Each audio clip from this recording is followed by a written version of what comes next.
مسیح سب کو سلام۔ آج کرسچن ٹاک میں خداوند کے فضل سے ہمارے ساتھ پاسٹر جمشید گل موجود ہیں، اور آج ہم بات کرنے جا رہے ہیں پرستش پر کہ پرستش کیا ہے، اور پرانا عہد نامہ ہمیں پرستش کے بارے میں کیا بتاتا ہے، اور نیا عہد نامہ ہمیں پرستش کے بارے میں کیا سکھاتا ہے۔ جمشید بھائی کیسے ہیں آپ؟ جی خداوند کا شکر ہے۔ پریز دی لارڈ۔ تو جمشید بھائی آج ہم بات کریں گے پرستش کے بارے میں کہ خداوند سب سے پہلے ہم یہ جانیں گے کہ پرستش ہے کیا۔ جی سسٹر، میں خداوند کا شکر ادا کرتا ہوں کہ خداوند نے آج ہمیں یہ فضل دیا کہ ہم ایک دفعہ پھر خداوند کی شکر گزاری میں اس کے نام کو جلال دیں اور خداوند کے کلام کو اس کے لوگوں تک پہنچائیں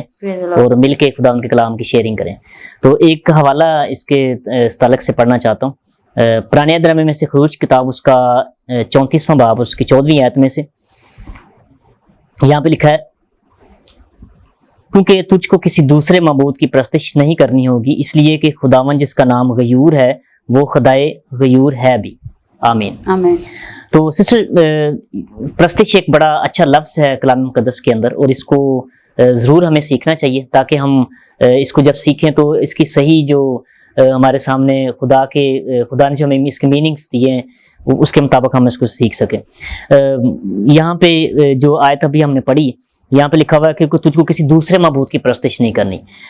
پرستش جو لفظ ہے یہ فارسی زبان کا لفظ ہے، اس کا میننگ جو ہے وہ عبادت ہے، پوجا، تعظیم، توقیر، احترام، عطایت، بندگی، خدمت، غلامی، عقیدت، عشق اور محبت۔ اور یہ بڑا اچھا ہے کہ یہاں پہ ہمارے سامنے خدا نے کافی ساری باتیں ہمارے سامنے رکھی، اور ایک شعر بھی مجھے ایک یاد آ رہا ہے، محبت در حقیقت ایک انداز پرستش ہے، محبت کا مزہ جب ہے محبت غائبانہ ہو۔ تو یہ ایک جو پرستش ہے یہ ہمیں خدا کی جو تعریف ہے، اس کی حمد، اس کی تمجید ہے، اس کے بارے میں ہمیں کلام مقدس کی روشنی میں صحیح سیکھنے کو ملتا ہے کہ کیسے ہم کریں۔ آیت جو ابھی ہم نے پڑھی ہے یہ بڑی اچھی ہے کہ ہمیں کسی دوسرے معبود کی پرستش نہیں کرنی، ہمیں ایک ہی زندہ خدا کی پرستش کرنی ہے۔ اور یہ حکم بھی ہے، بنی اسرائیل قوم کو یہ سکھایا بھی گیا تھا کہ سن اسرائیل، خداوند تیرا خدا ایک ہی خداوند ہے، اور اس سے ہم اپنے سارے دل پر ساری جان سے محبت رکھنی ہے۔ بے شک، آمین۔ سو بردر جمشید، یہ ہے کہ پرستش کیا ہے، ان کے خدا سے ایک تعلق، ایک اس کی عبادت پرستش کا طریقہ ہے، جو ایک عبادت کا طریقہ ہے پرستش، اور اس کو ہم بڑے زیادہ طریقوں سے کر سکتے ہیں جی، اور ہمیں بالکل ویسے ہی پرستش کریں جیسے کہ خدا ہم سے ایکسیپٹ کرتا ہے کہ ہم اس طرح سے پرستش کریں۔ تو عہد عتیق میں خداوند کس طرح کی پرستش کے بارے میں لوگوں سے ایکسیپٹ کرتا ہے اور کس طرح کی پرستش چاہ رہا ہے؟ جی سسٹر، جب ہم خروج کتاب کا 34واں باب اس کی 10ویں آیت کو دیکھتے ہیں تو یہاں پہ ایک ٹائٹل بھی بنا ہوا ہے کہ عہد کی تجدید ہے۔ اس میں خدا نے جو بنی اسرائیل قوم کے ساتھ عہد کیا تھا کہ وہ ان کا خدا ہے، اور بنی اسرائیل قوم جو ہے اس کی ایک چنی ہوئی قوم ہے، تو انہوں نے اس کی زندہ خدا کی پرستش کرنی ہے، اور خدا نے ان کو احکام دیے تھے، تاکہ احکام دینے کا مطلب بھی خدا کا یہ تھا کہ وہ اس کی پرستش کریں گے اور کسی معبود کے سامنے وہ نہیں جھکیں گے۔ تو یہاں پہ جب ہم اس